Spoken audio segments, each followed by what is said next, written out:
Today I'm going to show you how I fold a washcloth or dishcloth, a hand towel, and then a bath size towel. Let's start with the washcloth. So this is a square. I'm going to fold it about halfway up. I'm going to flip it. I'm going to fold it to the center, each side. It doesn't have to be perfect. And then you're just going to roll, roll, roll until it makes a little pocket for itself, just like this. Looks cute, and it takes up less space as well in my little basket that I keep my washcloths in. Now let's do a hand towel. Okay, so you're gonna lay it flat, take the corner to make like a triangle.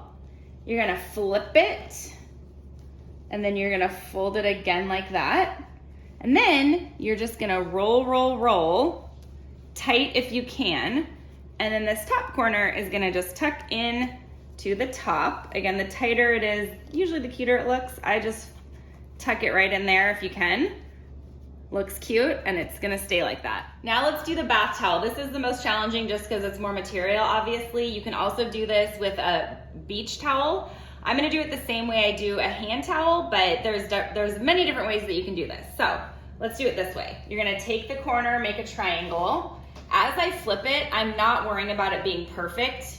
We'll catch up to that when we roll it. So something like that, and then you're gonna flip it again, just like that. See, it's messy, it's okay. Then, just like with the hand towel, I'm rolling, rolling, rolling, and here's where you can't tell that it was messy. And then I'm gonna tuck that top somewhere in here. This looks cute with beach towels too, just like that. Follow All Mom Does for additional tips, tricks, and daily inspiration.